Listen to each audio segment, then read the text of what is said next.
আওয়ামী লীগের সভাপতিমণ্ডলী সদস্য ও সাবেক মন্ত্রী তোফায়েল হোসেন চৌধুরী মায়ার চাঁদপুরের বাড়িতে ভাঙচুর ও লুটপাটের পর অগ্নিসংযোগের ঘটনা ঘটেছে।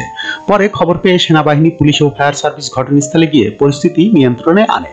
শনিবার 16 নভেম্বর রাতে মতলব উত্তর উপজেলার মোহনপুরের বাড়ি দুটির ভবনে এ হামলার ঘটনা ঘটে। বিষয়টি নিশ্চিত করে চাঁদপুর ফায়ার সার্ভিসের উপসহকারী পরিচালক সৈয়দ মাহমুদ মোর্শেদ হোসেন গণমাধ্যমকে বলেন, মায়া চৌধুরীর বাড়ি দুটির নিচতলার ভবনের নিচতলায় দুর্বৃত্তরা আগুন দেয়।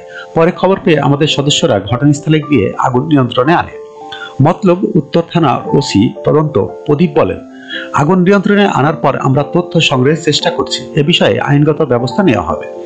চাঁদপুরের অতিরিক্ত পুলিশ সুপার মতলব সার্কেল খায়রুল কবির চৌধুরী বলেন, আমরা সন্ধ্যার দিকে সাবেক এমপি মায়া চৌধুরীর বাড়িতে ভাঙচুর ও লুটপাটের খবর পাই।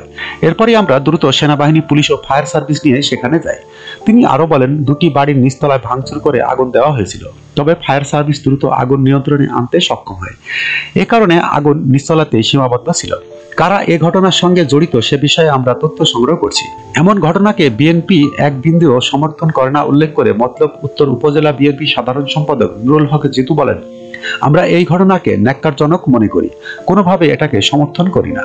তিনি আরো বলেন, মায়া চৌধুরীর বাড়িতে হামলার ঘটনায় আমাদের পরিবারের কোনো সদস্য জড়িত নয়, কারণ আমাদের নেতা তারেক রহমান, তিনি সহ আমরা সবাই কখনো এমন সহিংসতার রাজনীতি করি না বা আশ্রয় প্রশ্রয় দিই না।